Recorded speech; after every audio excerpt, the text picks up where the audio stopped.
All right. So today we're going to talk a little bit about, ultimately move towards talking about a sort of Catholic understanding of the separation of church and state. And we're going to kind of lay like foundation work for the rest of the semester, obviously, but also to kind of motivate you all to learn this stuff, because I think there's a tendency. So one of you guys know the City of God that Augustine wrote, right? It's like a big, thick book, right? Like over 1,000 pages, and I think it's the oldest like full manuscript that we have, like non-biblical, of like a single argument all the way through. But anyway, so Augustine wrote that in pieces, and he basically starts out. His whole thing is that the people of Rome are blaming the Christians for the collapse of Rome. And they're blaming them basically on two fronts. First, that because they didn't pray to the Roman gods, the gods got mad, and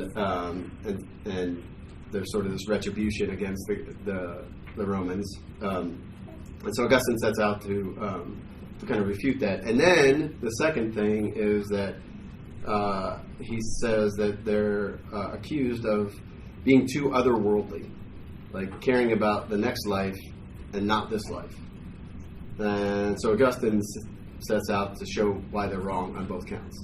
All right, and he keeps adding, because people will argue with him, and then he'll put out another book, and by the end he gets to 22 books, and we have this big long thing. But I mean, we'll talk more about this probably next week or the next time we meet. But in it, he sort of lays out all the foundational stuff for Christian political philosophy, like how we as Catholics are supposed to act when it comes to politics. So what I want to do before we sort of dive into it is talk a little bit about motivation, because there's this tendency, like that accusation that they made that the Christians were too overly focused on the other world and wanted nothing to do with politics. I'm sure as there are people who would look at this topic and go, I don't want to hear that. What does that have to do with faith, right? So what I want to do is sort of put it in its proper, it's the Catholic principle, right? Both end, right? We don't throw stuff away, right? It's body and soul, not one or the other. So politics has a place. It's a lesser place.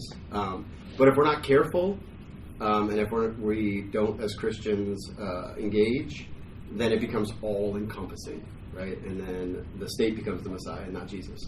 All right.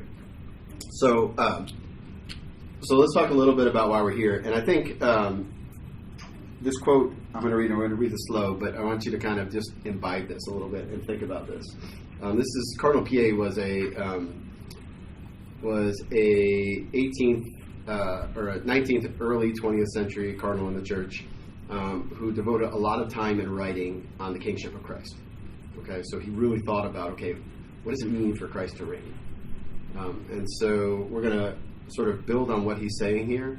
But I want you to think about this, what he's saying. He says, if we suppose Catholic social institutions with our Lord no longer living in the hearts of the individual members of society, then religion is merely a signboard which will soon disappear. It's like, so if individual people don't have Jesus in their heart, eventually religion goes away. But on the other hand, try to convert individuals without Catholicizing the social institutions, and your work is without stability. So what does he mean by that? So he means if all of the social institutions don't support the Catholic worldview and don't support, so you evangelize someone, they go out in the world and the world picks them back off, right? So what he's saying is he's putting this framework of saying the political institutions, all the institutions in the culture are meant to reinforce what the gospel says, right? Not meant to replace the gospel, not meant to build some utopia, it never happened. But nevertheless, it should be pulling in the same direction. All right, making it really easy for people to. So, for example, how many people are probably pro-choice just because it's legal? Right? They're just like, well, it's legal, so it must be okay. Right? Flip that around, right? So, how many people if you really thought about why certain things like murder are wrong? If people aren't going to really think about it, they're going to go, well, it's illegal, right? And because they sort of imbibe the sort of cultural norms around it, and so if you don't evangelize the culture, and you don't set up institutions within the culture that are distinctly Catholic, and definitely Catholic, not just Christian, then it makes it extremely hard to evangelize, and then also to actually help get people to heaven. Yes, Casey? What do you mean by institutions? So institution could be anything in between. So we'll talk more about this. So we're going to talk more about the state today as a sort of an institution. But the family is it's between institutions are anything that goes between the family and the state, right? So CCM is a mediating institution, right? So things like that, okay? This university is a mediating institution, all right? What are you going to say, Andrew?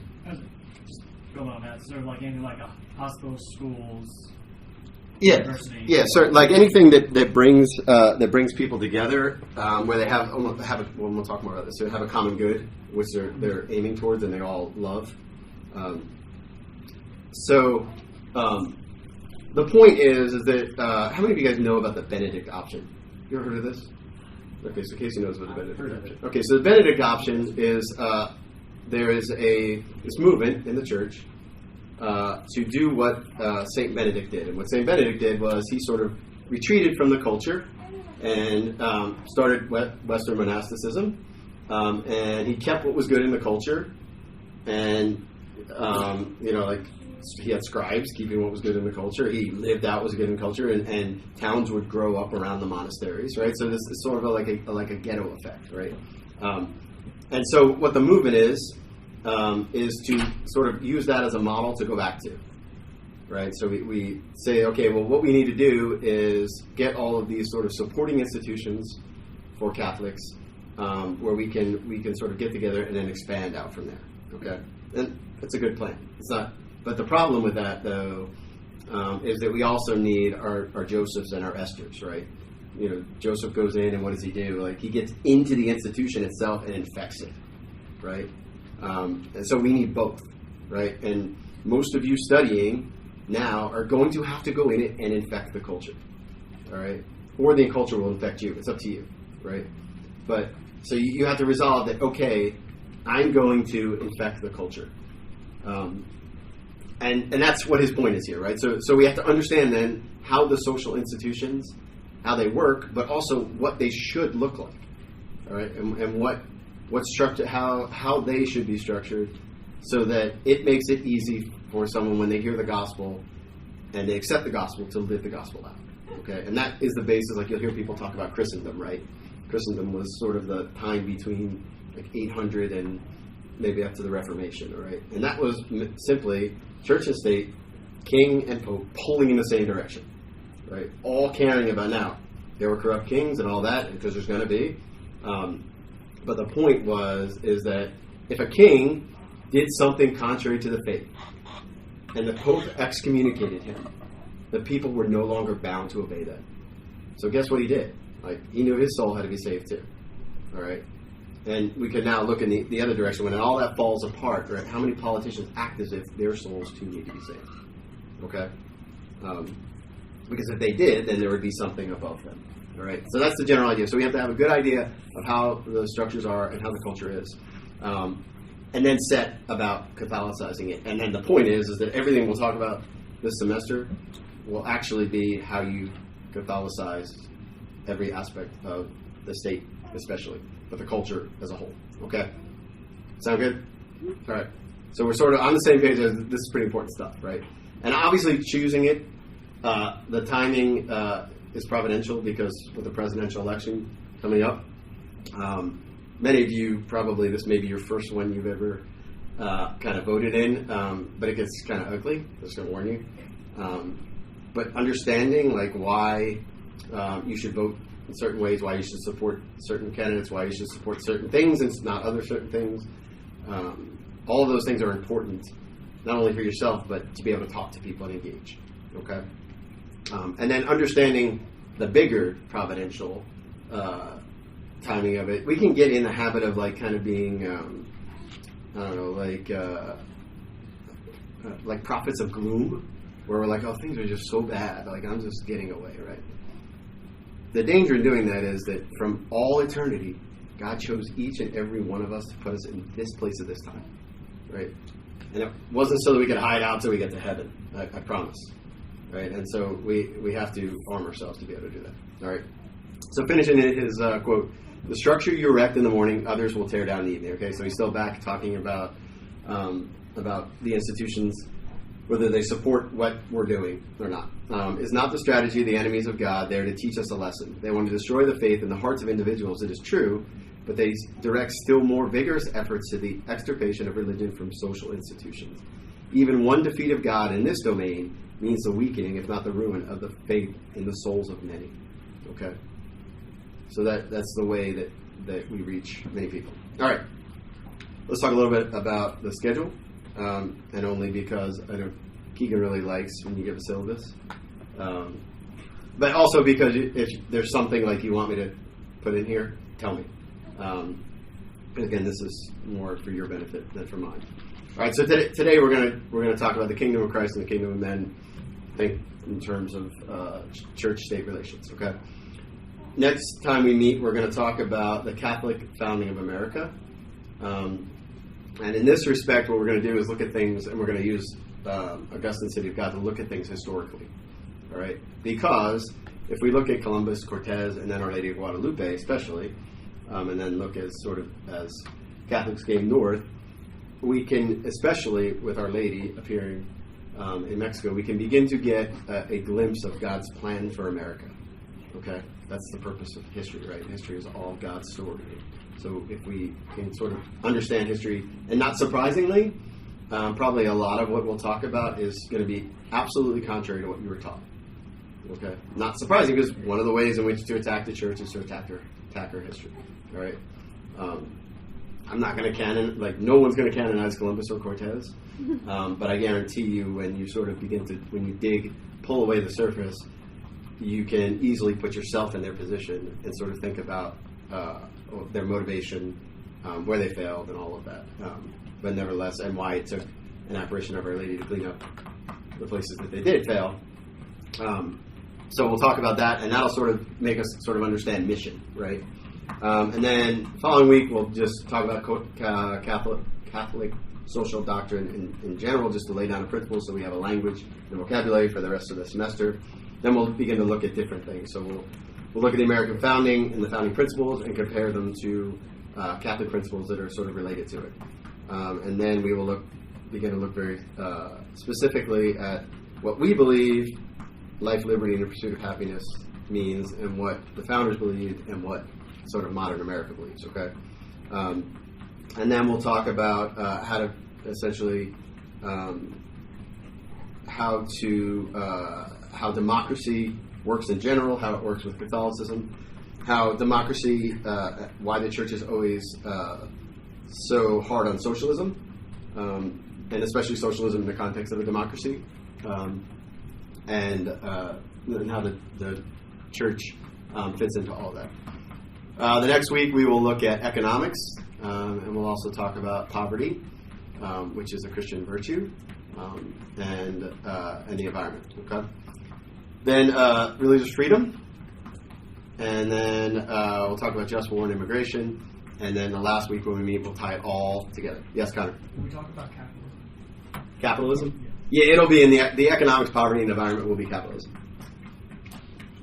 So that's deliberately why I led with socialism, so that we can then come back around to capitalism. Yes? What will these primarily be drawing from? So like last time there was mainly a lot of Aquinas stuff, so like I imagine City of God. Yeah, so probably after next time we meet, there won't be a whole lot of Augustine. It will mostly be the popes of the early 20th century, late 19th century, early 20th century.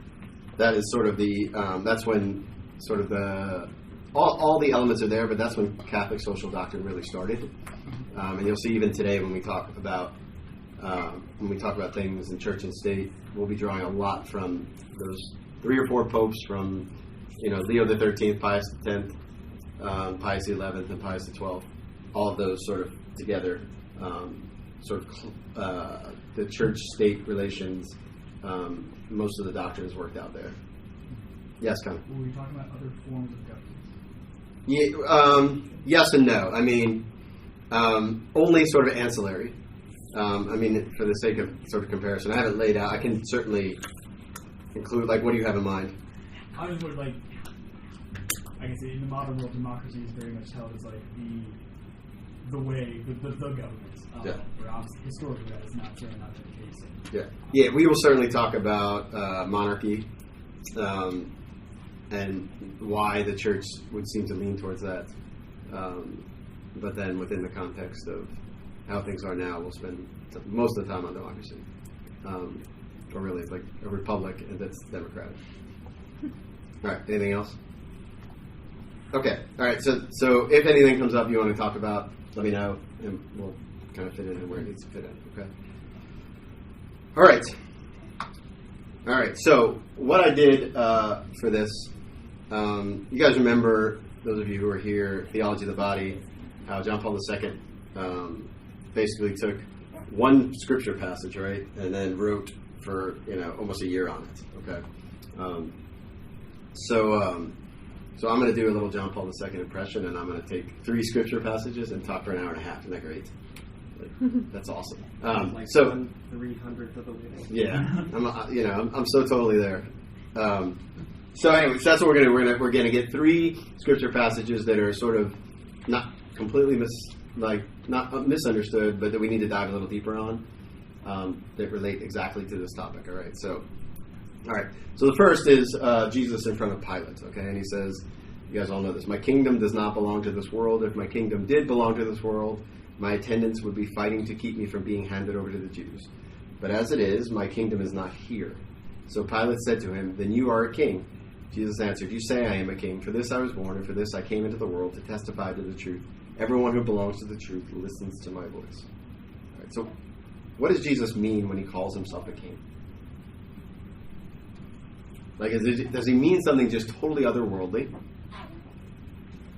Or does it, when he says, my kingdom does not belong to this world, does he mean that my kingdom hasn't completely and totally infected this world yet? Right? It doesn't look like any of the kingdoms in this world, but it's coming. Right? All right, so let's just talk about it real quick, because I want to make sure that we're putting the social justice warrior thing aside. Make sure we're very clear about the possibility of the kingdom of God coming to earth. Now, that's not possible. Okay, it's never going to be that way, because there's always going to be people like us. Okay, now there's better and worse institutions, but the fulfillment, which you guys have heard, the church is the sign or the sacrament of salvation. The church is the sign of the kingdom of God, or the kingdom of Christ. And it's in the world, but it's not yet fully complete. Okay? All right? So I don't want us to think that, if, again, the both end, right? That, if it's not completely otherworldly, then it must be in this world. And it's really neither, or really both. Okay? And this will make more sense as we get to talk about it. All right. All right, so how do we unpack Christ calling himself a king? All right, so Pius XI in 1925 decided, he wrote an encyclical called Quas Primus on the kingship of Christ. And he decided that because Christ's temporal reign was not recognized in most places, so in other words, most people had sort of, when it came to governing, had thrown God out of the picture, that he would institute a liturgical feast. It was right before, initially it was right before All Saints' Day. And we'll talk about why that maybe made sense in a minute. And what he had decided to do was that rather than preach so much, he said, well, if we celebrate this thing, if we show that we believe this thing through our actions, then the graces will come and people will begin to change things. Right? So it's lex credendi, lex orandi. The law of prayer is the law of belief. So the way you pray not only reveals what you believe, but also forms what you believe. Okay? So think about when you go to Mass. How you act in the Mass actually affects how you believe, right? If I walk in and I'm chewing gum and I just plop down in the seat, well, what does that say? Well, I'm just coming here to hang out, right? Maybe I'll hang out with my homeboy Jesus. If I go in and I genuflect and I kneel in his presence, what does that say? My king is on his throne. Here I am. Okay? And the more you do that, the more it reinforces that truth to not only to yourself, but to everyone around, right? And so what the church often does when you want to form belief about things, the church will begin to celebrate it, okay? So that's his logic, all right? His logic is, okay, one of the ways we can fix this, rather than preaching it over and over and over, is to institute a feast, all right? And if you look, you'll see that very often, okay? Anyway, so he institutes this feast, and he institutes it, since has changed to the end of the year, but he puts it right before All Saints' Day because he very deliberately wants the king to be celebrated and then all of his soldiers, okay? All right, so let's read what he said, and then we'll sort of unpack it. It would be a grave error, on the other hand, to say that Christ has no authority. So everyone would say, okay, Christ is supposed to be king of my... Here's the setting of what he's saying. Everyone would say Christ is supposed to be king of my heart. Okay? And he's like, yep, that's true, but... And then here's his but. It would be a grave error, on the other hand, to say that Christ has no authority whatever in civil affairs, since by virtue of the absolute empire over all creatures committed to him by the Father, all things are in his power.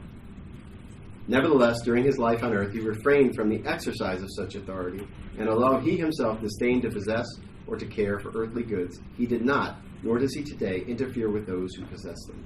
Okay, so certainly there's this sort of metaphorical way of looking at Jesus as the king, but it's literal too, right? What are Gabriel's message? What's Gabriel's message to Mary? He will reign. He will sit on the throne of David, right?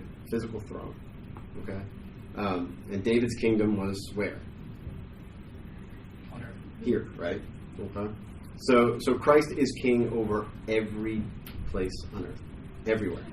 All right. All authority has been given to me by my Father. All right. And he reigns in the church, and he reigns in the world. All right. How does he reign? So if we split those two things up, go ahead, Ken. I'm kind of thinking, so you might have seen this last semester, but so like all the people's power comes from God. So like if I'm obeying my authorities, like whether it's my boss or like, you know, I'm not a student anymore, but like a teacher, you know, according to, you know, the right exercise of their power over me, then I'm really obeying God, I think. Okay, so everybody sort of grasps where he's going. We're going to talk more about this with authority in a second. But that's the general idea. All right, and that is so counter cultural, like counter how the world is now, counter how America was founded, and we'll talk about why that is in the sort of the ideas have consequences category. All right, so this picture hopefully makes a little bit of sense here. So yes, Mike. Can you repeat what you said? Maybe. What did I say? What Kevin said? Yeah. Oh, so Kevin said that all authority comes from God. So he looks at authority figures as God speaking. All right, and we'll talk about why they have to qualify. I mean, all of that, but we'll talk about that in a second. All right, so Christ is priest and king. He's also prophet, but priest and king. Okay, and so his kingship is split into two. Okay, one, he has a spiritual kingship where he reigns in the church. All right, and he reigns from the tabernacle, but also through the Pope and the bishops in union with him. Okay, but he's not just king of the church; he's king of the entire world. All right, and so he also has a temporal rulership. I guess rulership, is that a word? I don't even know if that's a word. It is now. So what we're going to really talk about is that, right? What that actually should look like, all right? What it means for Christ to rule.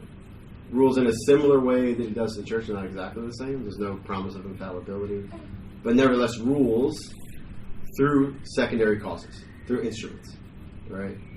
So kings and presidents and congresses, and they're his instruments, all right? And that's what I want you to sort of take home from this a little bit, is to see the instrumentality of those things, because they're instruments to make Christ known, okay? And so if you don't use the instruments, someone else will. All right, so this sort of makes sense, at least visually. Those of you guys are visual, right? So just think of it split in half. We sort of understand like how he rules in the church. Now I want us to sort of understand how he rules temporally, right? And we said, do you understand the difference between like the spiritual versus the temporal? And we're all good on that, right? And then you'll hear like secular. Everyone understand what the word secular means? I mean, secularism is bad. Secular is not. Secular just means it's stuff related to this world. Okay. What does secularism mean? Secularism is this world is all there is. But anything that has an ism on it besides Catholicism sometimes is. Scholasticism is okay too. Monasticism. Yeah. So always be careful of your isms. But the isms usually take something and absolutize it, right? At least the bad ones, all right? So you can think of like two sort of concentric circles, right? So Christ's kingship, and then the kingship, like his lordship of the world is the big circle, and then the inner circle is the church, where his reign is fully sort of recognized, and then it can spread or not, all right? And the goal is not to have one big church, right? Because the church doesn't, like one big church in the sense of like church ruling everything, including the secular, right? The goal is to have one big church, yes. Right? Like And papal states were a world, like ruled the entire world. Bad idea. yeah, bad idea. So a world government, always a bad idea, all right? Because there's only one thing that can unite all of mankind: the church, right? Our mark is unity, right? And anytime we try to do it on our own, like it doesn't come from above, it comes from below, right? And that's why the church will always oppose one world governments for that reason. Yes. How one does a one world government have to be? Yeah, so I would think, okay, so let me qualify what I say here. So I think you guys have all been around me enough to know, like, I'm pretty direct. So if you get insulted by something like I say, because I know politics can be like a sort of like a firecracker, like make sure you understand what I say. I try to qualify what I say. I'm not trying to insult anyone. But I want to be absolutely clear, and I want to be absolutely clear not what I think, but what the church really thinks, right? Not what people sometimes say, not even what sometimes people say that are attached to the church. I want to talk about what the church really teaches. All right, so go ahead, Connor, your question, repeat it again so that it's... Do you want me to repeat the more direct format? Or the... No, you can go as indirect as you want. I can translate. I can be really direct from indirect too. Is the United Nations okay? Okay, so how one world is to one world. All right, let's start with something like the EU. All right, and then I'll sort of expand. Right, what do you guys think from a Catholic standpoint? EU good or bad? From a salvation of Europeans standpoint, EU good or bad? We're talking about did he implement the theoretical idea of the EU or the actual? Well, I mean, we could talk about both, because I think the answer is the same for both. I would say from a theoretical standpoint, as you move up the chain of, I guess, more U.S. local, state, and then federal government, I wouldn't say it's necessarily bad to have more levels. It's just those levels need to be increasingly need to worry increasingly less about the minute details of citizens' lives. That the problem should be solved at the lowest level possible. Okay, so he's talking about subsidiarity, which is one of the points of this. Yes. Good bounce off point. Obviously I don't know the ins and outs of the EU, but from my understanding of it, I would say it's good in the sense that it has a lot of benefits that benefit its citizens, but also it's united in a way that the individual countries still have levels of autonomy and they can have their own laws, and they're not unified in a way where there's like one definitive authority over all of them, the way like the president is of the United States. Like they're not as unified. But is it moving in that direction? So you would think it's not going to start that way, right? Right. Well, I guess I Go ahead, John Collins. So since I work in software, a clear example of how they've acted recently is a law called GDPR, which is this like really overarching privacy law that affects every European citizen, like directly. And it's been kind of a pain for software companies. Not to say that it's like a bad idea, but I would say that's a very clear example of that particular government reaching very deeply into the personal lives of people. That's all info I have. But Go ahead, Kevin. What were you going to say? I guess it's hard because I'm not too sure, like, what the EU does. You know, is it like? I don't think anybody's real sure about it. Because it's like it's one thing if the companies are like, you know what, I'm going to get together with all these other or all these other nations, and we're just going to share best practices and like, how did this work for you?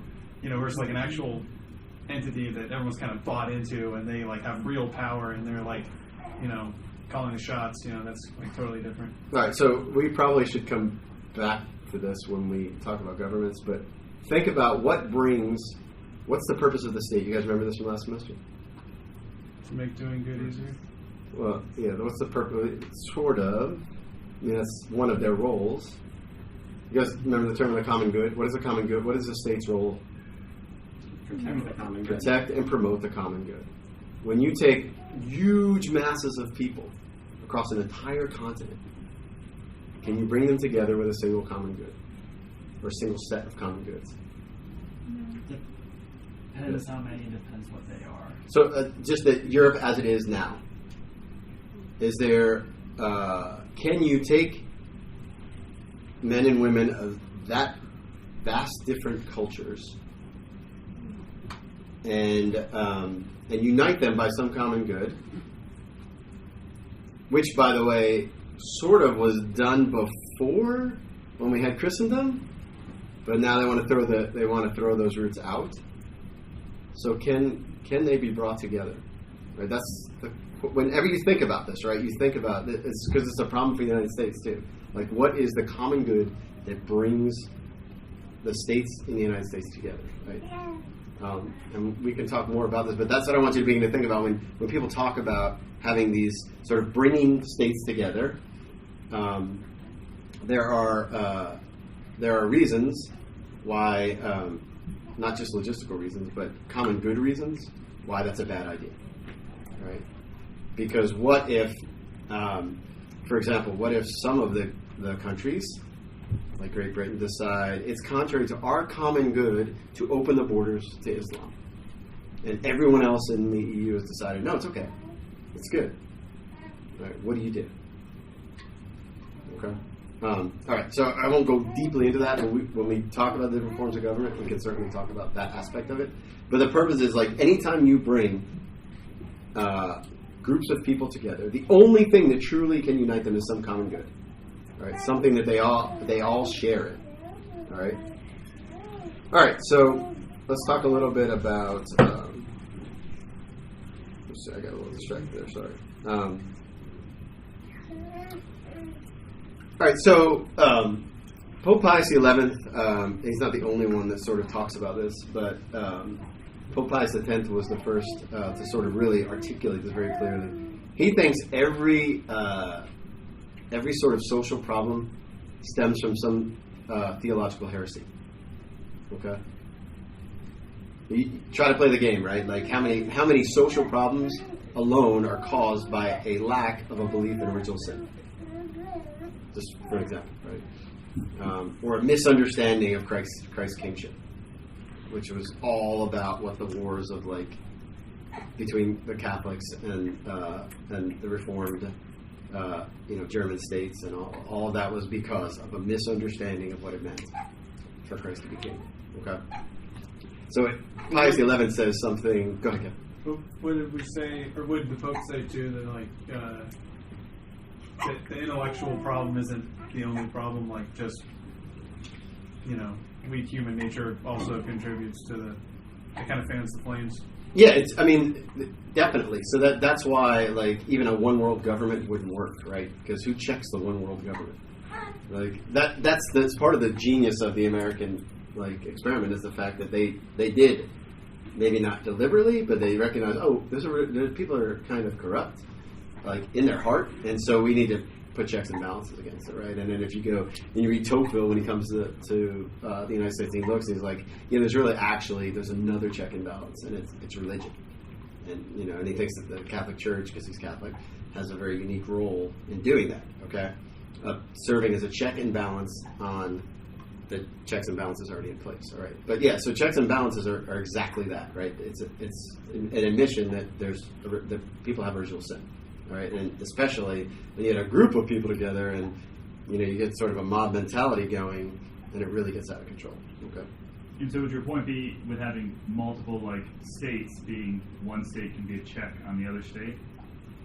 Yeah, well, not necessarily, right? Because you got a little an issue of authority too, right? Well, so I guess I was thinking in significance, the France and the UK and America were a check on Germany in the 1940s. Yes, yeah, so when they're overstepping their bounds, other states step in, right? But should a state, again, this is not always clear. Should a state like America step into something going on in North Korea? All right, I'm not going to answer that question. I mean, there's obviously a lot of going on there, but where does America's sovereignty end, and where does it become where America, like Woodrow Wilson wanted to spread democracy everywhere throughout the world, whether people want it or not. So where do those two things end? Okay. All right. So, but anyway, his point is that the problem, if you were to sort of drill down and say, okay, what's wrong with the world? And what's wrong with the world is that Christ the King has been shoved out. Right? Chief causes of the difficulties under which mankind was laboring, the manifold evil in the world, were due to the fact that the majority of men had thrust Jesus Christ and his holy law out of their lives. That these had no place either in private affairs or in politics. And we said further that as long as individuals and states refused to submit to the rule of our Savior, there would be no really hopeful prospect of a lasting peace among nations. All right? And that's so countercultural to what we think about that for a second, right? How often in the public square do you hear Jesus' name mentioned? Not. Yeah. Unfortunately, yeah. How often without a vulgarity attached to it, right? And that's bad. That's on us. All right. And for us to kowtow to sort of, because there's no peace, nothing without Jesus, right? You have to be utterly convinced of that, right? Even in the world, there is no peace without Jesus, right? And so Jesus comes, and Romans had, they had their sort of touch point with Caesar, right? And we've now flipped it to sort of humanity in general ourselves, and we'll talk more about that later. But the point is that what we don't talk about enough, and I've sort of said this before when we talk about sin, right? We always talk about sin like we did this bad thing, or this bad thing does this to me, but we're not so good about going, first and foremost, it's an offense against God, right? When we talk about lying, right? People all go, oh, is this lying? Is this lying? Well, why is lying wrong? Because first and foremost, it's an offense against God, right? The provident God has set things up the way it is, right? And for me to try to create my own reality by lying, I'm going against God's providence, right? So the offense, first and foremost, even a little tiny lie, says that God, you didn't really know what you were doing, so I need to tell the situation a little differently, right? Yes, Connor. Are we going to talk about religious pluralism in this? Oh yeah. Today, right? Oh yeah. Yeah. Religious pluralism, basically having multiple religions. Can that work? So Pope Leo XIII said, okay, I'm really getting sick of hearing about, this person's right, this person's right. Let's start talking about the rights of God. Right? What are God's, what do we owe to God right now? Okay. And this, again, sort of going back to Augustine, the Romans had a lot of sort of pride in their empire, and they were really destroyed when it fell. And Augustine's really good about sort of disavowing them of any, trying to sort of tell them otherwise that, it really wasn't as great as you thought it was. And then, they're like, oh, it was so just. And he's like, no, it can never be just unless you give justice is giving to each one what he is owed. Unless you give to God what he's owed, you will never have a just society. Right. Okay. All right. So hopefully this sort of at least sets the framework for, okay, we're good. We sort of understand, okay, Christ has a role, and we'll talk about the role in a little bit, in the temporal sphere, and we can't omit him. We can't, as Christians, stand by while he's being omitted. All right, so we have to step in. All right, so let's go to the second passage. This is Pilate's response later, after Jesus comes back, and he says, "So Pilate said to him, Do you not?" This is when Jesus is giving him the silent treatment. "Do you not speak to me? Do you not know that I have power to release you and I have power to crucify you?" Jesus answered him, "You would have no power over me if it had not been given to you from above. For this reason, the one who handed me over to you has the greater sin." Right? So you would have no power over me unless God had given it to you. Okay. So let's sort of unpack that. All right. So what we're going to talk a little bit about is authority. All right. Specifically civil authority. Here's what the sort of the Catholic understanding articulated of civil authority. It follows that all public power must proceed from God. For God alone is the true and supreme Lord of the world. Everything without exception must be subject to him and must serve him, so that whosoever holds the right to govern holds it from one sole and single source, namely, God, the sovereign ruler of all. There is no power but from God. All right, so we'll just take a historical example. Where did Henry VIII get his power from? God. Okay. Now Henry VIII later on thought he got it from somewhere else. Now, did he get it specifically? Did God ordain from all? Was it given specifically to Henry as king, or was the authority, because of the way the structure of England was he just the instrument of God's authority? Yes. He's the instrument of God's authority, right? Okay, let's go a little bit blurry. So Donald Trump, where does he get his authority from? Even though it's for the people, from the people, by the people, does he get his authority from God? Ultimately, yes. Okay. Yes, kind of. Isn't that part of the whole, isn't that the fundamental problem that at some points, I think, when I learned about it, was about enlightenment thinkers, that there's this big switch where now governments get their power from below instead of from above. Yeah. So one of the themes that we will talk a bunch about, and I want you to begin to look at the way the world works right now, you will notice very specifically that there's a lot that comes from below rather than from above. All right? Evolution, where does man come from? Below, right, rather than above. See how you begin to get people thinking about removing God from the equation. All right? And so we're going to talk a little bit about enlightenment in just a second, enlightenment thinking, without going deeply into it. So what I have this in a couple of slides in a minute, but as long as we're talking about it. So where did the people that elected Donald Trump fit in?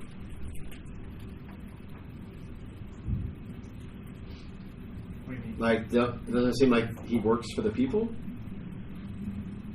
Or how does that work? Did I turn my authority over to him, my own personal autonomy over to him? And so that he has this sort of conglomeration of authority from all the people. All right, so think about that for a second, and we'll come back to it in a minute. All right, when I sort of lay out these other things, because you're all looking at me a little puzzled. All right, so remember, we're over on the right side of that chart, and now we're sort of looking at men as citizens. All right. And then we're sort of delineating, looking at the different different ways in which that authority is exercised. All right. All right. So we're going to go towards what Connor. Go ahead. What's your question? And we'll talk about what you brought up. So where does God's authority come from? That might be a question that just gives me confused. Where if we were to say God has absolute authority, why? You mean within the world? Just I guess we answer the question. I might be able to talk about. Okay, so God's authority comes from the fact that He created the world and He holds it in existence. Like if you pin it down to that, I mean, the answer is God has authority because God is God, and we're all not. But if you were to sort of pin it down to like, okay, in what way can we say he has authority?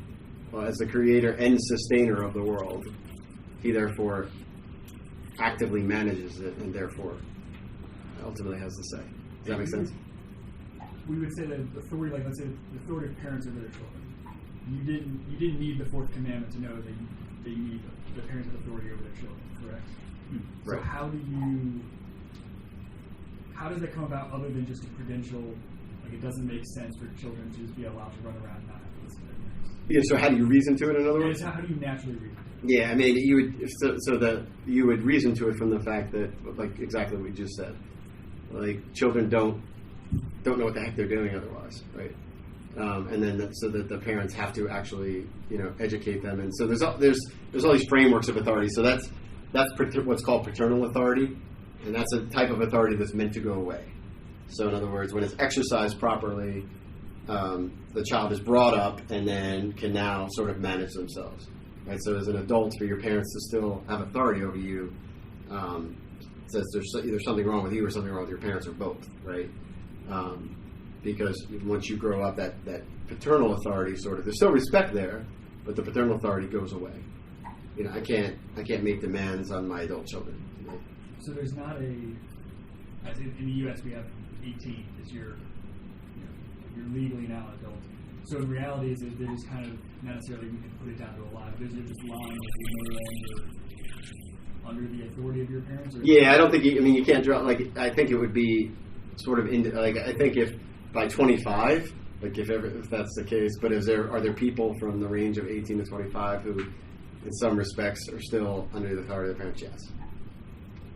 Yes, Casey. So the idea of you saying creator and sustainer, I feel like sustainer has a good influence on children, because if the child moves out of the house at 18 and does his own thing and has a job and is his own sustainer, the authority kind of goes away. But if the child is living, I mean, it's exactly because it's what parents are, right? Like what John Paul II says about fatherhood, right? Like, fatherhood is to reveal and relive the very fatherhood of God, right? Fathers on earth should reveal and relive the very. So their authority comes from God, and at a certain point they have to turn that back over to God, right? Like they are only His instruments. Like as a father, I am only, and sometimes fathers do it well and they image it well, sometimes not, but still their authority doesn't. It's not just like they don't get it on their own. And it's the same thing like in marriage, right? Like the husband's authority over their wife, same kind of deal, right? Like it comes from Christ, and it can only be exercised.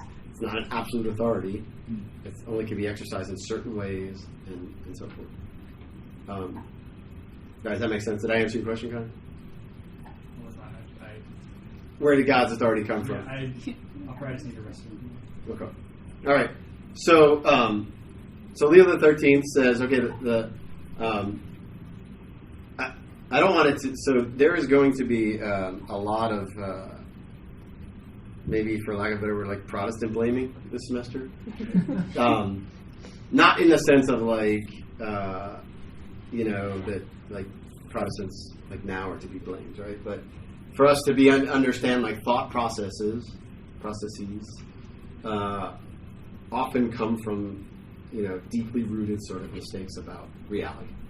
Okay, and the first sort of deeply rooted mistake that we made in Christendom was the Protestant Reformation, right? And it was most certainly, first and foremost, a crisis of faith, but it was also, there are sort of philosophical and reasoning errors that went on, okay? And then there's consequences to what they're saying, all right? And so we're going to, especially living in what amounts to a Protestant-founded country, we're going to see like that some of those things will have to, those thought processes are embedded and will have to be sort of overturned, right? Like, why is America so materialistic, for example? Like, Americans just seem to be, for the most part. Why is that? Anyway, what do Calvinists, Puritans, what do they believe about material things? Anyone know?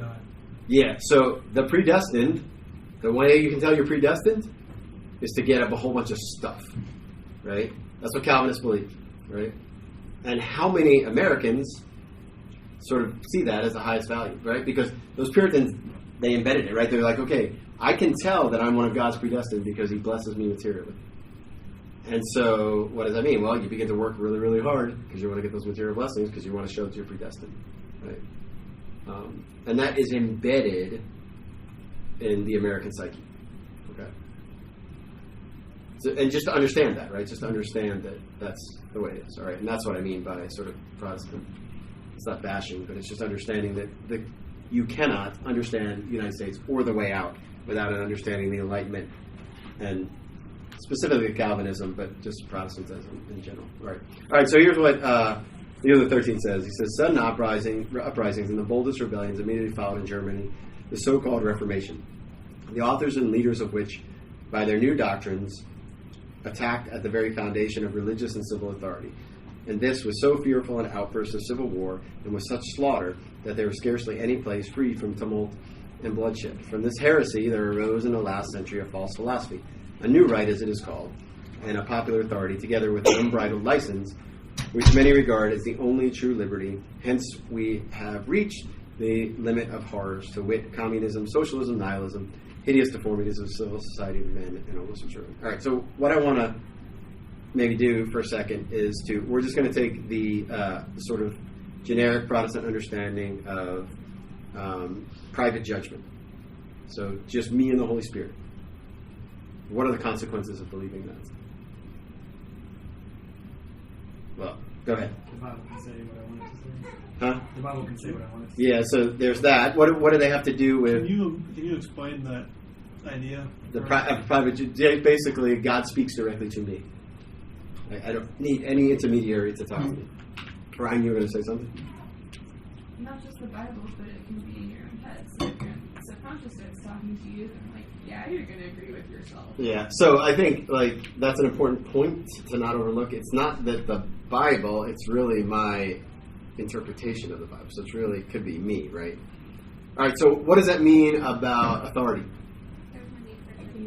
No need for church authority, but what else? Other authority. No need for other authority, right? I am my own authority, right? I mean, that makes sense, right? So when I have a king, what does that mean? He maybe has authority. What if I don't like him? I mean, that's fine. Gone, right? It's not he's unjust or anything. I don't like him, he's gone. Right? If enough of us don't like him, he's gone. All right? And so what happens historically? Just that, right? Yes. Is that your point about power from below? You're basically saying there is no authority over me. I am the authority. Yeah. So now this is where we're going with that. Yes. The next step is okay, all power comes from me. I'm ceding my authority over myself to someone else. All right. And so then we get, and just so we're sort of, I'm not making this up. So this is what Luther says. All right. Between the Christian and the ruler, a profound separation must be made. Assuredly, a prince can be a Christian, but it is not as a Christian that he ought to govern. Right? Think about this for a second, right? So we're saying, okay, Christianity has nothing to do with, how it's almost like Machiavelli meets Calvin or something, right? Assuredly, a prince can be a Christian, but is not as a Christian that he ought to govern. As ruler, he is not called a Christian, but a prince. The man is a Christian, but his function does not concern his religion. Though they are found in the same man, the two states or functions are perfectly marked off, one from the other, and really opposed. So what did he just do? Go ahead, Ryan. Well, that sounds very, very similar to how people framed JFK. I'm Catholic, but he made such a point to say, I will not be ruling as a Catholic. I am first and foremost president. Catholic is at home on the weekends. Yeah, so that's the roots. No, that is absolutely the roots of it. Yeah. This is the personally opposed but. This is the first one. This is the root of it, right? But what has he done though? Go back to my picture. Yeah, so he begins to separate church and state, but then he also has separated Christ's kingship, right? Ultimately. Right? He's saying, okay, Christ is just ruler over here. He's just ruler over a bunch of us. We're not even really together. We don't really have a kingdom. I don't know what it is, but we just this invisible but he doesn't rule over here, right? So he's split it. Yes, Keaton. It's also the same thing where we give Christ his authority because we submit to him, not he has authority over us. It's because I choose to be a Christian, Christ is my king, and only me. Yeah, so not to sort of belabor that, but ultimately one of the problems with Protestantism, right, is they have faith in their faith, right? They're like, my faith saves me. My faith saves me, right? Not Jesus. My faith that my faith is strong enough for him to save me. So the faith is in the faith, which is sort of what Keegan is saying. But Yes. Catholics, we're like, no, I can't do this by myself. It's entirely Jesus. Yes, entirely Jesus, and I'm going to cooperate with him, right? Because he refuses to do it without me. Okay. All right. So yes, Connor. Just not to belabor the gospel, but how does that work with the idea that there's also total depravity, where I also can't do anything good? Well, yeah. So where does that fit into what he just said? It fits in there. Where does it fit in that? What does he say? Like, here's why he says that it's split. Right. Ultimately, is because the state is ultimately just a necessary evil, right? And the founders even say this. We'll talk more about this, right? Like, if you read the Federalist Papers, like, angels don't need government, right? It's only because we're fallen that we need government, rather than it being a natural institution, which the church would say, right? So yeah, total depravity means that everything goes on in the state doesn't matter. Like, it's just a bunch of fallen people, because now Christ isn't reigning there. So it's just a bunch of fallen people trying to get by, right? And you see all these sort of movements away from the church's teaching on economics, politics, all those things are thrown out with it, right? And so the Enlightenment, which we'll talk about in just a second, comes right out of the Protestant Reformation, right? It's just they then took God out of the equation completely, right? So they said, okay, well, if he just reigns over there, that's private. You can just take that. You can do that by yourself. We're really just concerned about this because this is the only place we really interact with you. Okay. All right. So let's talk a little bit about the Enlightenment. You guys remember? I don't know if we talked about it last semester or not. What social contract theory is? All right. So if we're a bunch of sort of individuals, right, and we're not social by nature, the only thing that kind of brings us together is that we make some sort of agreement that we're all going to come together. All right. And this is where the authority, like if you live in this sort of, and Hobbes and Rousseau, they have little different viewpoints on what man is like, but they all agree that man over by himself is unfallen. It's society that corrupts him. So it's when they come together because they have needs and they bump into each other and they get when they bump into each other there's problems. So it's society that corrupts. Man isn't naturally corrupted, right? So that's a sort of key Enlightenment principle, right? Notice the theological error at the root of that already, right? Okay, so that assumes that if man isn't naturally drawn to society and he chooses to enter society, who has authority? The man himself, right? All right, and so this is now where we now get the whole idea that government comes from the people, like the power to govern comes from the people. All right, I mean, we could sort of really talk about this for a long time, but I don't want to sort of go deeply into it, but I think what Leo XIII says sort of summarizes, he says, indeed, very many men of more recent times, walking in the footsteps of those who in a former age assume to themselves the name of philosophers, say that all power comes from the people, so that those who exercise it in the state do not do so not as their own, but as delegated to them by the people, and that by this rule it can be revoked by the will of the very people by whom it was delegated. But for these, Catholics dissent, who affirm that the right to rule is from God and as from a natural and necessary principle. All right, so government is not sort of a necessary evil. Okay, it is natural. All right, it is natural to form a state, and it's natural to have authority. But yes, go ahead. You know what you're Go, Casey. So why did I guess besides the fact, so Samuel, people were like, we want a king. and he says, "You're rejecting me in wanting a king." So is that just like that? That's not necessarily always the case. Only the case for them saying, like, because they were rejecting him. That, like, for other people, it would be natural to say we want a king as long as they see God as the true king. Yeah, so he is the ruler over that. So the reason why, just to look at it, so he's ruler over that single people. But this is, again, the model of the big thing, right? He's ruler over that single people. And so there's this blending of the temporal versus the eternal ruling, right? And he can do that because it's just a small people, right? But when Christ comes and offers it to the whole world, his rule is split, right? And so I think what God means by that is simply, I rule, and I'm ruling this way. It doesn't need to be changed, right? It's not necessarily so much the fact that it's like the kingship part doesn't matter, like the fact that they want a king. It's that they want something else other than the way God has set it up, and it's not necessary, like, because God can rule through the judges for that group, for that chosen group of people. We can't have judges anymore. No, we still have to, because because now there's differences in countries, right? Differences in what they need, what they're, what aspects of the common good, who can protect it, all that. Yes, Connor.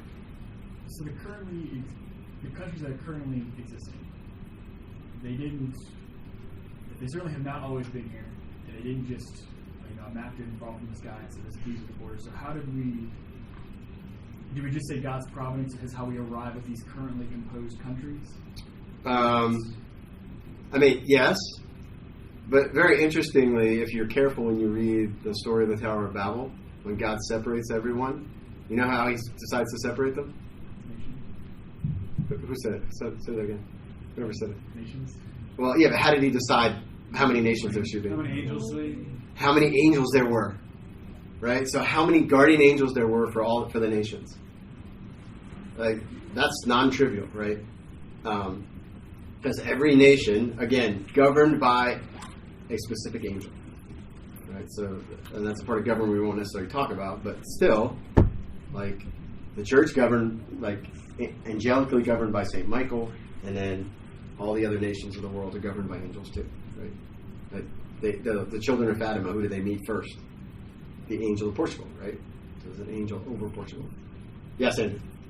So was the number of angels over nations determined by the number that he knew would exist, or was the number of nations that would exist determined by the number of angels he created?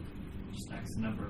It's like a yes, right? Yes on both, right? Like, it's God, and so he knows how many nations there will be and should be and are. Like, it's all the same thing. So I don't know that I can answer like it's almost a chicken and the egg kind of thing, right? Go ahead, Ryan. That shift, because obviously the nations that we have now were not the same as they were even 100 years ago. Right. Let alone, Yeah. So how does that work now? we Like, just have an angel waiting room where they're hanging out. People are like, Yeah, "Oh, or- where's the lesson?" well, no. What it means is that God has a vision. Yeah. God has a vision of different nations, and we may draw the lines differently, right? I think is what it more means, right? So in other words, like, when there's all these little German states. Yeah. Sorry, the Italian got me with the hands. When there's all these different states, like German states, like, did each one of them have a guardian angel? I don't know. Like, did a guardian angel govern it? But in God's mind, there's a certain number of nations that are supposed to be united, and they're governed by angels. Like, I don't know that. Like, There's a sufficient guardian angel count. yeah, I don't know. At all times, are there, like, is the number of nations static? No, right? Obviously. So there's some kind of cooperation but there is an absolute limit on the number of nations there will be, and I assume there's also an ideal number, which is that limit, I guess. Yes. So I guess it's like how like Poland in World War I didn't actually exist, but they're still like a Polish nation. But there's a guardian angel for like the Polish people, even though there wasn't a country on the map. Yes. Yep. Yeah, that the lines of Portugal changed, right? Like, and that angel was always over whatever Portugal is supposed to be. So sort of that it doesn't sense that the angel over a nation doesn't have to have the same like borders that we can see. Exactly. All right. So while I figure this out, I'm not sure why it's not working again. But anyway, so we were talking about just the idea of the divine right of kings, and the point is, all that we've said should make us sort of understand what the church isn't saying. The church isn't saying that there's a perfect sort of form of government. Okay, the perfect form of government is that which the most souls are saved, right? Like in a given area, right? So that's why there's the danger of imposing democracy on everyone, right? Now, if I believe authority comes from below, then yeah, I need to go out and democracy needs to be spread. But if I believe authority comes from above, I'm not so quick to do that, right? Yes, Connor. But isn't there a form of government that most accurately reflects how things are in reality? If we say that authority doesn't come from below, then it seems like you can't say a democracy which kind of has as its base the principle of the majority rule and authority comes from below is a better government than something that reflects a divine order. Yeah. I mean, from a divine order perspective, a monarchy would fit best, right? But that is discounting fallen human nature, right? So there have been a lot more tyrants than there have, philosopher kings. Yeah. So I mean, when the monarch is godlike, perfect, right? Like when he's, Lucifer-like, we've got a huge problem. We have a king saint, right? Oh, we have plenty of king saints. Yeah, and they're actually probably, I think, if I were to count up, there's more queen saints than there are king saints. If I had to guess, I would say that's definitely the case. But we have King David, so. Yeah, there is that. But they have Queen Mary. They have Queen Mary. I'm just saying. I don't think they canonized Old Testament saints, but he's is considered a saint. No, yeah. So they have canonized Old Testament saints. They're technically in Saint Moses, right? Okay. Yes, We Mike. never refer to them that way. Eastern tradition, people do, like Eastern Orthodox and Eastern Catholics refer to Old Testament Holy Saints. Okay. Okay. So the patriarchs are just more. Yeah, I think they fall under the title of patriarchs, right? But technically they would be saints. Yes, right. Kind of to get back to the monarchy would be best in theory, but then on human nature. So is it kind of reaching at it's subjective to the area of how it works. So having a monarchy to rule over the entire United States would be a mess because there are so many people. But in a smaller country, it works better. Yes. You have to manage a smaller group. Yep. Yeah, I mean, it has to depend totally on, Connor. Go ahead, Paul. So I thought you guys got an arm wrestler, so I thought it was coming. You mumble just enough that father and father sound just about the same. So, are we saying the form of government that should be used is determined only by prudence and by what actually will? Yes. Is there not but there are certain governments that we would say are anarchy. I feel like Yeah. So we can definitely strike down. Yeah, well, that each government in its legitimate form has sort of like a dark side to it, right? That it turns something else, right? So if the monarchy becomes a tyranny, right? The democracy becomes mob rule. And so each one of them has this sort of dark side when something goes wrong. And then the question is, and the reason why, someone like St. Thomas would say, the monarchy is better. It's much easier to recover from a tyranny than it is from mob rule. Because he was killed tyrant? Yes. Yeah. Or he dies on his own. Whatever. Right? So it's one man that stands in the way, and one man who has to be virtuous versus in democracy a whole group of people have to be virtuous, right? Well, the monarchy doesn't inherently mean a inherited monarchy. Right? No, it doesn't need to. It doesn't need to at all. And that's one of the problems with it. But either way, the point is how the leader is chosen doesn't matter. Their authority still comes from God. right? And for that reason, we have to like respect that authority as if it's God speaking, provided that it's just. Right? And the point is like, yes, Father Josh, go ahead. I just want to ask, where? I mean, this isn't the first time that I've heard it said that the best type of government is a monarchy, but where is that? I've never read that. Yeah, so St. Thomas has a book on, it's called On Monarchy, where he sort of makes the argument for what is best. But I would have thought like a patriarchy would be the best type of government. It would totally depend on, like, it would really depend, like, absolutely. And part of his argument is, well, when God had the choice to set up his own government, that's what he chose, which makes sense, right? Like, you're like, okay, this must be, like, ideally the best if God chose it. But certainly, it would seem like a king with, some kind of advisors with power, like, the fallen part of it is what really throws a monkey wrench into it. and why the church says, well, in theory, this is the best, but in practice, all of these, in the right circumstances, are the best. Does that make sense? What is the difference between a monarchy and a patriarchy? Go ahead, you brought up patriarchy.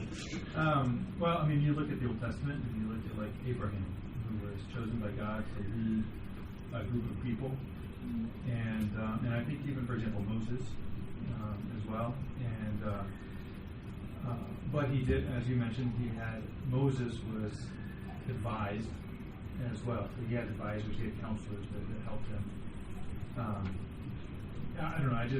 Yeah, I mean, you could look at the church but as a patriarchy, right? Like, honestly, like, and not necessarily a monarchy, even though the papal tiara and the being crowned. You say pope, not king. Yeah, I mean, they're very similar, right? So, A lot of kings tended to have like a group of advisors anyway, so that's kind of where I'm getting. Yeah, I think the difference would be in whether they held authority and were able to check against the king. Would be the difference. Whether the advisors did, and that would be which, a monarchy? That would be like it would be some kind of mix. Like, ultimately, with fallen human nature, the best is some kind of mixed regime, right? And depending on the people. And I think a patriarch, there was more of an intermingling of the faith and the state. Yeah. Whereas with a monarch,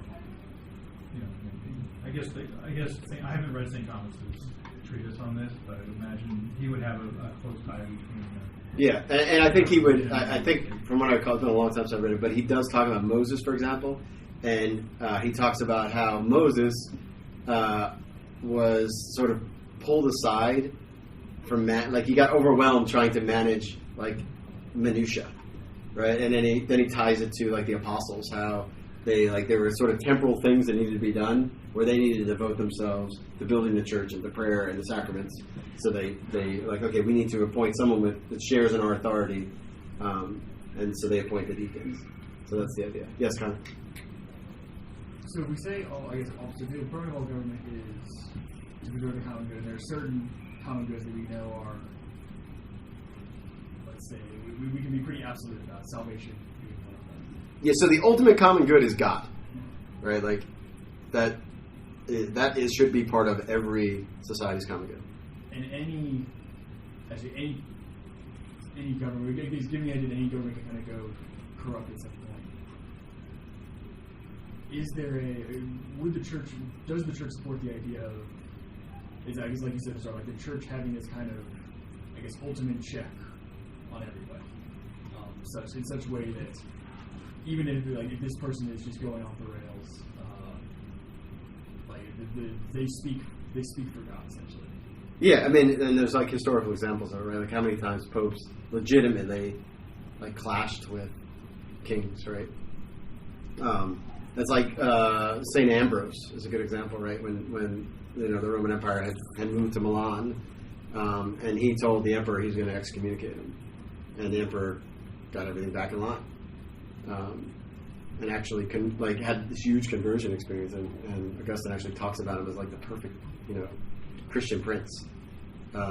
So ultimately, like in the end, it's the church that has authority over the king, and can check against him, but only in certain areas. All right. So third scripture passage: render unto Caesar what is Caesar's, render unto God what is God's. Okay, what does Jesus mean here? All right, so let's put it in a sort of cultural context first, right? So, what is the current state of things when Jesus utters these words with relation to what is God and what is Caesar's? Everything is Caesar's, right? Pretty much, right? So what he's saying then is that Caesar has things that are his, but God has things that are just his. Right? And so what he's doing here is putting a check, to sort of build on what we were just talking about, putting a check on Caesar. Okay, saying Caesar only has limited things, right? Because ultimately, if Jesus were to answer this straightforwardly, what would he say? Everything is God's, right? Everything is God's, right? But what he's saying is Caesar only has certain things, because there's a tendency for the state to take over, right? And that's what Rome was, right? Like religion and state were together. Okay, they were one thing, right? And it will always be that way without a check. Okay, this is what, like, if we're sort of honest, this is what we're seeing in our own country now, right? Like, what is becoming the national religion? Gnosticism? No, it's like this humanitarianism, right? Like tolerance. That's a humanitarian value, right? Like, what do all of us have to do? What do corporations have to do? You have to say the right things. You don't have to believe them, but you have to offer your pinch of incense to Caesar, right? It's political correctness. And so you see, once God gets pushed out of the equation, what happens? The state just grows and grows and grows and grows, right? Because that's fallen humanity, right? There's no check. When it comes from below, it grows like a fungus and just keeps going, right? When it grows from above, there's a ceiling on it, all right? And that's what Jesus means by it. When you say from below, do you mean like, you know, from the like, people. Okay. I was wondering if you meant like from devils or something like that. Well, I mean, ultimately, right? Like, if it's not God, then yeah, that's kind of what I was thinking. If it's not good, then it's bad. So. Yeah. All right. So with that idea, okay, the church already invented the idea of a separation of church and state a long time ago, right, in the 5th century. All right. And so what I want to do for the rest of the time, talk about what that actually means. Like a proper understanding of it, okay? Because you could see how, obviously, how we might not want King Henry VIII to be supreme over the church, right? But it isn't always clear why we may not want the Pope to be supreme over all the secular things, okay? All right, so, yes? Would you say we're getting that wrong? What do you mean? In a general sense, like, I've seen controversial conversations about maybe the bishops shouldn't be so concerned about social issue X, especially in America. It's just, yeah. I mean, I knew eventually that this question would come up, and in general, the church can have a habit of wasting their moral authority by getting too closely aligned with either political parties or more so to different like maybe laws or whatever, right? Like, okay, there's this proposal on the table. Is it moral? Okay, yes, it is. Then the church is done. Like the church, the hierarchy of the church is done. Like, because Christ exercises authority in the temporal reign. How? Not through them, right? And so when they do that and they speak about things of which they don't really have that charism, it makes it seem like, oh, well, you know, he's just giving his opinion, and so therefore when he talks about contraception, he's also just giving his opinion, right? So they have to be careful about not sort of wasting their moral ammunition by talking about everything and anything. I mean, the role of the church specifically with respect to that is to sort of serve as a conscience and go, this is, this is immoral, this is moral. But to go and say, well, this particular budget is not the best way to do this. They have no business doing that. None. Even if they're right, it doesn't matter, right? If you may remember, this was probably 4 or 5 years ago. The Speaker of the House was Paul Ryan, who's a pretty faithful Catholic, and they had developed a budget, and some of the bishops didn't like what he had in the budget. And so they called him out on it, and he called them out and said, well, where have I contradicted Catholic social doctrine? And then he gave out this long sort of defense in Catholic social terms why everything he was saying was just. And ultimately the bishops had to back down, and that's terrible, right? Because they lost. I mean, I'm sure it broke his heart to do that, but they ended up losing a lot of moral authority by doing that. So they have to be really careful about, like things like immigration, right? Like that's way more complicated than, and we'll talk more about it, but they have to be really careful about talking about that, right? Because ultimately, I mean, this is what we're talking about. Like what Jesus says in the gospel isn't the way to govern a state, right? Like welcoming the stranger, he doesn't mean that entire countries are. It's not a social program, right? It's like if somebody attacks our country and we all just stand up and go, we're turning the other cheek, like that's wrong, right? So you have to be careful that you apply them in the way that they're meant, all right? Yes. Ryan? Sort of thinking of like people in the church know stuff in the church. People in the church don't always understand economics to the full extent. So the church should stay in its lane. Like Jesus rules over everything. The church. Well, so Jesus rules over the economic realm. Yeah. Through the laity. Through Catholic. Yeah. Econometricians, right? Those are the words. Yeah. Not Catholic I had trouble with that one. No, that's the point. Like that's why you're here, right? Yeah. Like because you're like, okay, how does Christ reign over, Catholic hospitals? How does Christ reign over?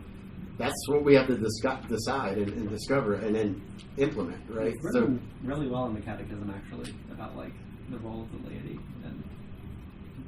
Read that again. Yeah, I mean, ultimately, like the role of like priests and bishops is to form the Catholics so that they can go out in the world and change the world, right? So like Paul Ryan having the budget that worked well was an example of going out and doing well. Yeah, I mean, he took exactly what he thought, what he thought was, had solid Catholic ground, and then he said, well, this now is the prudential way in which this needs to be implemented, because he had the practical prudence to do it, not his bishop. Yes, Con. So what is the role of bishops then? Are we saying I see from something else that like there's a risk of being pushed back to now, okay, well, you can sit you can sit in your cathedral and you can kind of, write your moral theories about how economics should be run. But really, we know what's going on, and we're just going to do it the way that we think it should be done. And it's great if you agree with us. Who's the we? Is the we the Catholics or the everyone else? Let's say, I guess that you could make an argument that that's the first error.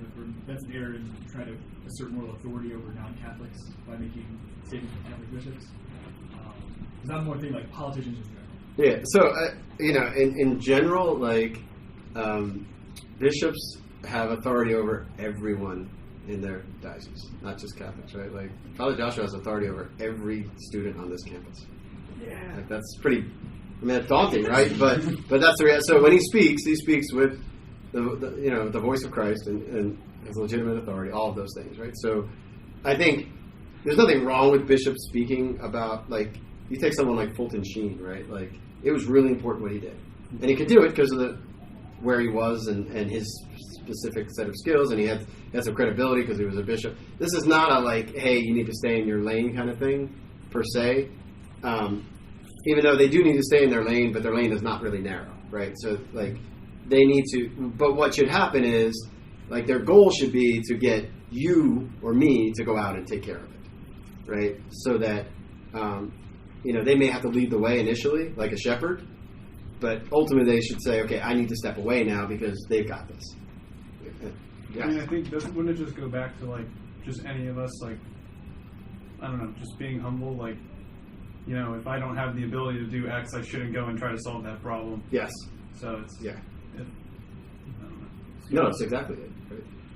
So you'd say their lane being morality means like, so like when you say talking about economics, like when it comes to morality and economics, like whether or not, you know, socialism is a moral principle, their lane is still, or their lane has become economics because it is a, you know. Yeah, because it ties directly to like salvation of souls, ultimately. Lane is probably a bad analogy, but yes, because that's the other danger is they're like, oh, just stay in your lane, don't say anything about politics. Yeah. You know, if it becomes a moral issue, then it is good business. It's a moral issue versus implementation detail. Mm-hmm. Yeah, a lot of the, like, we talk about, I mean, just to say in the U.S., like image with immigration, I think it seems like the bishops talk about immigration as much as they do about abortion, or more than. And one is a prudential decision with guiding principles, and the other one is a moral absolute. And so, like, the second one is like, okay, definitely affirm that. But when you have guiding principles, affirm the principles, for sure. Yeah, and you just have to be careful about, like, there's always and we'll talk about this when we talk about, there's a heresy called Americanism, which you guys may or may not know about, but we'll talk about it. But there's always this danger of thinking, well, if I just show them how reasonable I can be about something, then they'll start listening to me, and you know, you start sort of like pushing a little bit in that direction, right? Like, okay, they're really talking about the environment now, so let's really focus on that. Because there's moral implications there, and if they see we're right on this, then maybe they'll start listening to us about the unborn. Rather than just going, well, why can't we talk about both?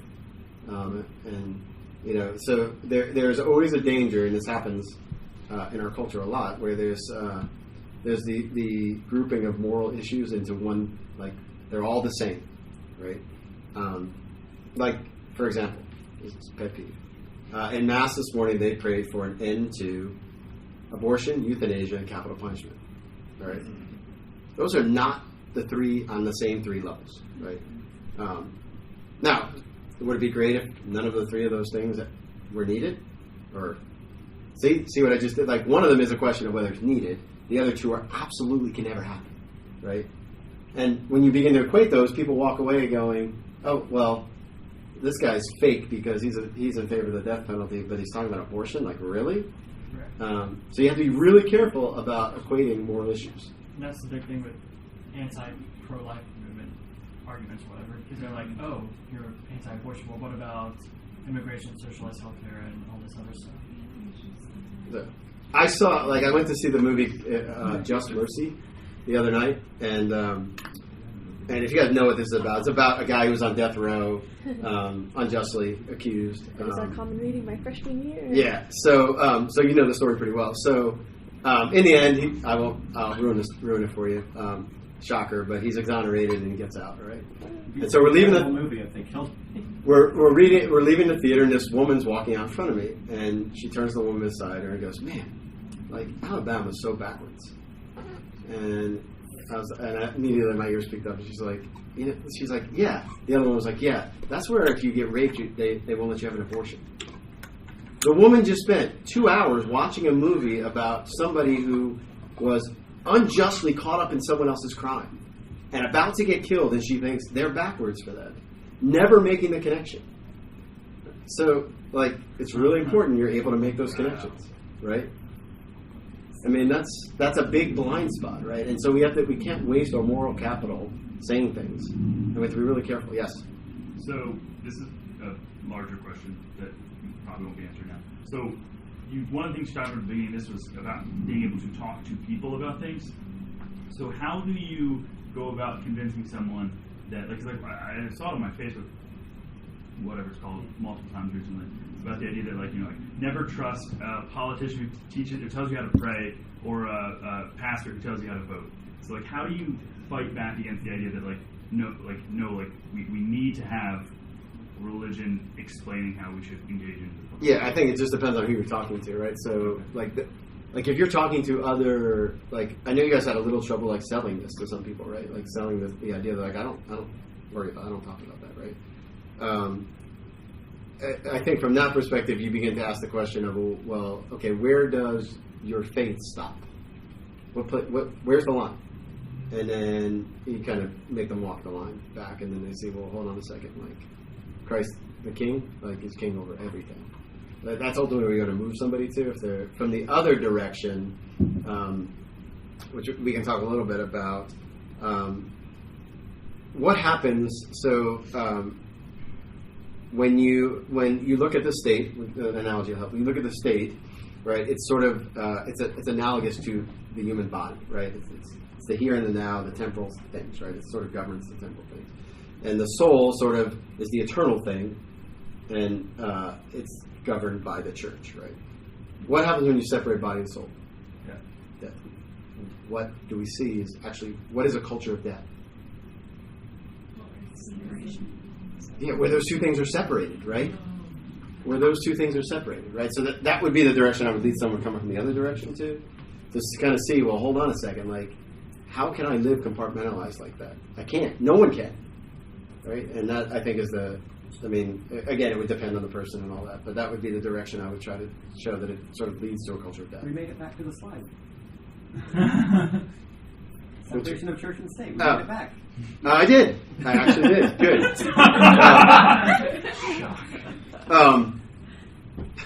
Yeah, I'm so lost at this point. Let me see what I can draw from this, because it is after 6 o'clock.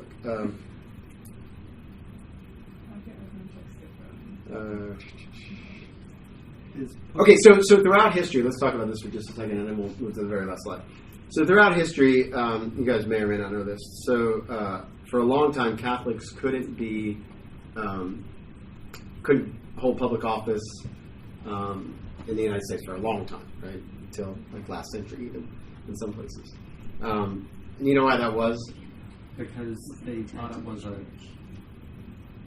they framed it as like this political thing where, well, you actually answer to the Pope, so we can't have you running our country because you won't answer to the country. So why was that wrong? Like, who actually makes the best politicians? Go ahead, Ryan. Answer my first question first, because that's what you were saying. Why it's incorrect is because as Catholics, as a Catholic, I don't answer to Pope Francis, I answer to God. Okay. And as a Catholic president or a Catholic senator, who would you answer to? God. Yeah. So who is the best politician? Catholic, right? Like, because who does a non-Catholic or who does a Protestant? Who do they answer to? The people, right? But ultimately, like, so in other words, there is no. As a Catholic, I'm not pulled in two directions at all. Everyone else is, because all authority comes from God. Yes. I'm not convinced by that argument. Why not? Because on their end or his argument? His argument. Okay. Because, like, say I'm a Protestant, I would be afraid of a Catholic becoming president and the Pope. Again, like kind of what you're saying. Like, so if the Pope threatened to excommunicate me as a president, I'm gonna change what I'm doing. And so I don't think it's a unreasonable fear. Oh no, I meant, like, honestly though, like we're the only ones who can do that, right? Like, because of the way. Yeah, I don't. You're not saying it's a good thing. From their from their perspective, yeah, okay. We're saying the same thing. Okay. Yes, Connie. It's good that they're terrified. Well, it just goes back to a distrust in God that we all have as a result of original sin. I mean, Well, no, they distrust the church because the church was an authoritarian leader for so many centuries, and they, especially with the start of America, they were tired of monarchical authorities. Yeah, I mean, and That's that. the whole reason We'll talk more represented. about that, but just the sort of move away from monarchy too is really important for understanding people's attitudes towards the church. What were you going to say, Connie? Now, we are speaking here of, like, philosophically perfect Catholics and philosophically perfect Protestants. Yeah, they would actually care if the Pope threatened to excommunicate them. Yes. That It's is like also JFK as president, like, was he a Catholic? Yeah. Well, even in the sense of, I would not be surprised if there were Protestant politicians who would say, "Oh yeah, I serve God." They might not really. They might align more with Catholic philosophy than they realize. Yeah, no, it's I don't. Again, like the broad, like we've talked about this before, but like the Reformation happened like a long time ago, and like we can hold all of them culpable for all of that and their bad ideas. Like when you've just inherited bad ideas and you don't question them, because why would you question them? That's a totally different thing, right? And so very often, I mean, you'll meet Protestants who are really close to being Catholic. I mean, in their thinking and everything, right? They just don't know that's what being Catholic is. Yes.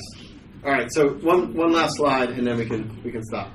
I want to talk about real quick about obviously there's going to be times when we're going to be doing a little bit of sort of America bashing, right? And it might even make you feel a little bit bad about it. So what I want to talk about is what the virtue of patriotism actually is. Okay. All right. What is patriotism? Like if you had to define patriotism to someone, what would you say? Love for your country. All right. What does that mean? That is exactly the definition. Desire the good of the country as the country. Casey, you totally cheated, dude. You just put in. So, what does it mean to love your country? Do you love the land, the actual physical land you're standing on? Hopefully not too. I mean, yeah, but Sort of, like just like you love your home, right? Like you love your house, you love your home, not necessarily your house, but you love your home. But it's more than that, right? Do you love your because you're a patriot? Do you love your mayor?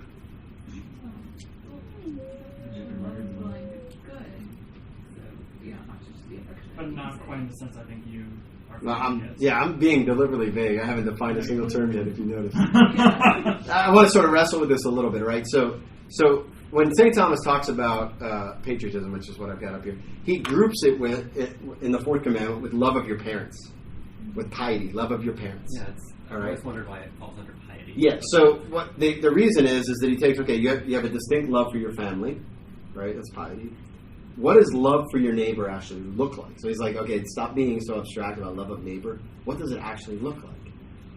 Right? And he says, okay, that's piety or patriotism, where you love the people of your fatherland. Okay, actually like love them in the gospel sense, right? Not like have warm feelings towards them, not, yes, Lizzie. What's the difference between patriotism and nationalism? Yeah, so again, nationalism is one of those things that is kind of an obscure word, but in the sense of like Hitler with nationalism, for example, would just be like patriotism would never hate anyone else, right? You love your country because it's your country and the people of your country, but that doesn't imply that you have to hate other people. Like nationalism in that sense always implies that I have to hate the other. So I think that would be the difference. Does that make sense? The shorthand way to think of it is as toxic patriotism. Yeah. It's an extremely simplified way of putting it. Would some of the values and good of nationalism fall under a trait of patriotism? Sure. I mean, truthfully, we told if you asked Hitler, he would have said, "I'm just a patriot," right? And some of the things he did were patriotic. Right, and the fact that but he took way took it to an extreme beyond all things, right? Or think of it like patriotism is loving your country, specifically like the people in your country. But nationalism would be like loving the people in your country, and then anyone else outside of that is terrible. Is that a that's exact. I mean, for nationalism from that sense, but there's a push now, especially as the American apology tour continues, where people they're saying, well, nationalism is a good thing, and so there's a little change in the kind of the way it's used. The American apology tour. If you've not been around the world, no, everyone is always apologizing for being American.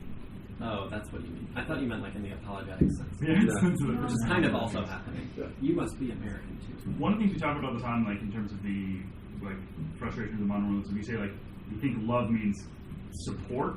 So you could say I love my brother who struggles with sanitary attractions by calling to something greater. So in that sense, when you said you love your mayor, I love my mayor, but it doesn't mean I have to support my mayor and everything. It might mean that I would call my mayor out for unmailed. Right. Yeah, so willing the good when there's something that's this is the point, right? To be a patriot, to will the good of other people in America means you have to be critical of it when it needs to be critical. You have to tell no that's wrong or that's broken or that won't work, or all of those things. That's love of neighbor demands that, right? That's patriotism. So it's like a family but bigger. Yeah, how you go to your families at on holidays, right? And there's people you just you don't see eye to eye. If you really love that person, you will duke it out. You'll figure it out. If I meant brother in a, like brother of Christ sense, I was not like saying something Yeah, like that's brother. fine. Just wanted to clarify. Can you clarify? So in this passage, Jerry, he's using says like worship your parents and like. Yeah, he doesn't mean it in the sense of. Okay. I mean, because at the top he says you worship first God, right? Yeah. Did I include that part? Yeah. It's a translation thing. No, I mean it's a word that means to give honor to. Yeah. Yeah, we use the term worship differently than St. Thomas is using it. And it's just translated differently. I mean, think of it as veneration, if it helps veneration. Like you venerate your parents. Yeah, I also have another question. So I've heard our bishop multiple times talk about like, you know, saying something like, "Oh man, I love pizza." He's like, "I love God, I love my neighbor." Done. You know, Yeah. that's it. You know, and like, you know, I like pizza, I like the food or whatever. But like, it seems like a lot of the saints use it more as like, you know, I sin, well, I love my sin. You know, I like the pizza, so I love my pizza. You know, I love God, so I love God. You know, kind of more like, I don't know. Yeah, so remember we talked last semester about an analogy? Yeah. Like certain terms are analogous. Love is one of those terms, right? Like I can say that I love pizza. I love my dog. Which would be a lie, but I love my wife. I love God. God is love. Like I'm using all saying there's overlap in those things, but they're all vastly different from each other. Right? And so it's the same idea. Is king analogous? An analogous term? Yes. Yeah, I would say because anything that can be applied to God is an analogous term. Right? So you get a glimpse of it through. That's the whole purpose of like the sacramentality of creation, right? Is to get a glimpse of the analogous, like God is an analogously Father. Like He's really the true Father, and I'm analogous as a Father only insofar as I am a sacrament of Him. Connor. So with the worship due to parents and worship due to, let's just for clarity, let's say honor. To your parents, the honor due to your country. Does that stem? So you talked about like a debt. The idea, okay, you owe your parents, and does that debt extend purely from the like existence? Like, so your parents gave you existence in a certain sense. I mean, automatically that implies like a certain amount of debt there. Does it grow and diminish with? Let's say you have horrible parents or something like really actually horrible parents, or your country is communist Russia or something like that, where you're saying is there a point where the authority ends? not necessarily. I mean, there's certainly a point where the authority ends in terms of if they're ordering you to do something moral. But is the honor?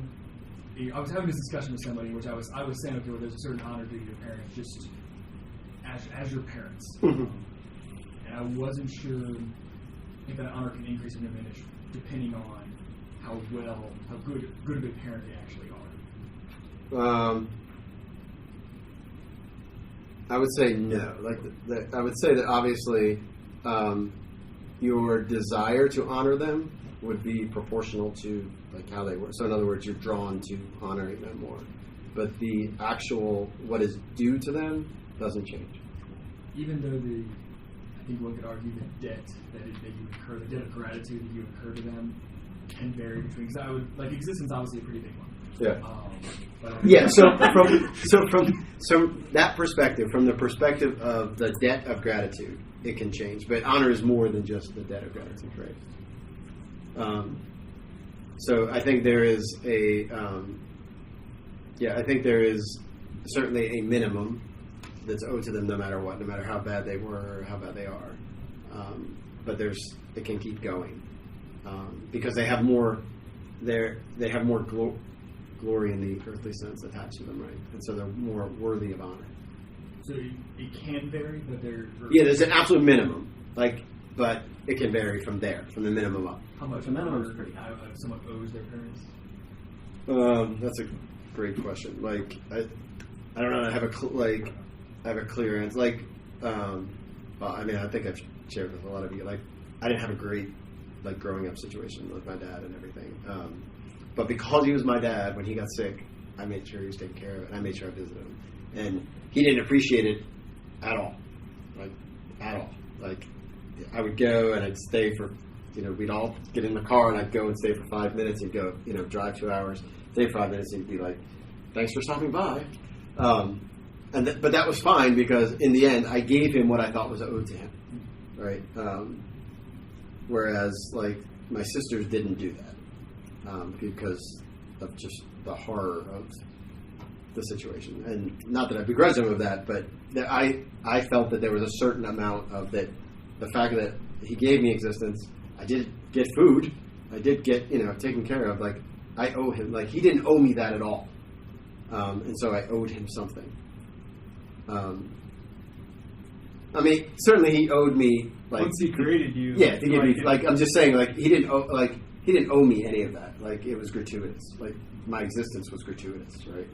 The extra clothes I had were like, there were gratuitous things I received. So I think that they're, in the end, like, when you're talking to people about that, like, just in general, this nothing to do with what we're talking about per se, but in the end, like, my dad passed away, and I have a clear conscience about it. So in the end, you just have to just go, what am I going to feel good about 20 years from now?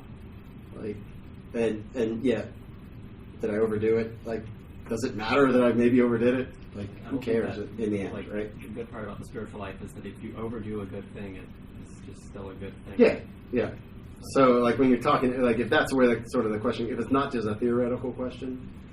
No, it's definitely theoretical. Yeah. So if it's more than then the answer is there's a minimum amount no matter what. But, like, a practical way, like, the person needs to understand that, like, you have to live with your decisions, like, for the rest of your life, and you don't want to be the one who, decided that, I wasn't going to give them what they owed because, and it speaks to forgiveness, all those things, right? Like, yes. Almost in a reverse situation, how, when you do something against your parents' will that still needs to be done, how would you practically give honor? Like, so is it like something that's so I guess that something would really obviously matter. Well, also obedience and honor are different things. Yeah. So that would be the first thing, like the obedience. Like, do you owe them obedience? And you guys are all in that sort of like in between stage, right? Like, except for one of you. One of you owes absolute obedience to his parents. I thought that went away when you were the parent. So anyway, but yeah. So it would just depend. Like, yeah. Oh yeah, it's this one. Yeah. Like whether obviously if they're telling you to do something bad, but if they're telling you to do something and you think there's a better way to do it, or if you want to do something and they're like, no, you shouldn't do this, and you're like, nah, like I really should. How would you, in doing the thing that is good? Yeah, like is the person like you and your age, like where you are? Me right now. Yeah, you should do, like, you're an adult. Like, you're an adult, and so like for the most part. I've never heard like the honor, like you can get honor by listening to as an adult, like you can listen to what your parents. Yeah, you wouldn't just like, you don't blow them off. You don't like, you explain, I'm still going to do this because, and blah blah blah, and you try to be extremely respectful. But at a certain point, when you become an adult, you can legitimately disagree with your parents about something, and that doesn't take away the honor. No, to disagree is not to take away the honor, right? Like, understanding that. Like, I honor my wife, but I'll disagree with her. And same thing, right? And if it's not something that's, like, bad, or something that, like, my reason isn't much better for why it should be that way, if it's just kind of like I think it's good for this reason, I don't think it's good for this reason, ultimately, like, you're the one who has to answer for what you do and don't do, right? As an adult. So and think about it, like, as you get even older and your parents age, if disagreeing took away the honor, then how would you take care of an ailing parent who doesn't know what's best for them? Right? So. Lizzie, what were you going to ask a question?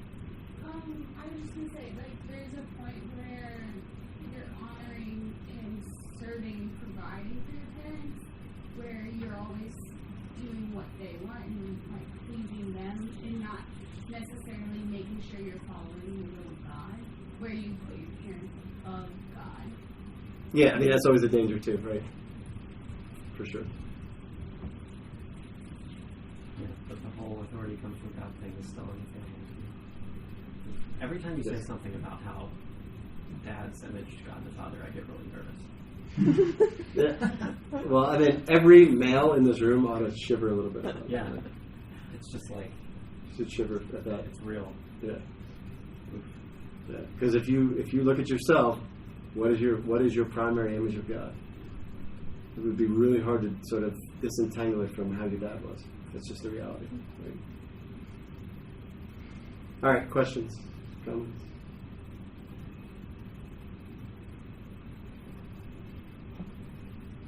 All right, so on the if there's stuff that you guys want to talk about, let me know, and I'll make sure we cover it. Yes. This is something definitely for after. I want to talk to you about teachers. About what? I was trying to understand what we talked about last. Let's just talk about that. All right, anybody other than Connor have a question? All right, who wants to pray then? Oh, Andrew, you have a question? Really quick one, since we were just talking about what patriotism means. I'm hoping this won't actually drag us down the rabbit hole. I really hate the phrase, if you don't like this country, then leave. To context aside, what is your opinion of that phrase? I would say that, yes, the context does matter. I would say in general, patriotism demands if something's broken, you point it out, try to fix it. So that doesn't make someone a patriot because they don't like the way something is being done in the country, right? Would there something to be said for if you disagree with the fundamental? And that's where I would draw the line. Is like if it's something. Yeah, I think it really depends. I think it really depends. Again, it depends on if it's a fundamental thing that really is broken and needs to change. Then yeah, I mean, but then it becomes a credential. Are you in a position to change it? Do you have other obligations? Like people fleeing a war-torn country, I wouldn't say they're not patriots. I'm saying they're taking care of their lives first and kind of. Yeah, I mean, all of that being said, right? But in general, I'm not a fan of the somebody criticizes something and. Someone wanting to change. Yeah, I mean, whether I agree with them or not shouldn't matter. But hey, why don't you leave if you don't like it? That's not how to handle it. Do you see a similar thing with the church idea? Like when someone criticizes specific actions in the church, it's somehow like you shouldn't criticize because that somehow is bad. A lot of it is in how you do the criticizing. Yeah, like 90% of it in a lot. And I've been reading St. Teresa of Avila lately. Not her actual writings because apparently they're really hard to read. But Father Thomas Dubé writes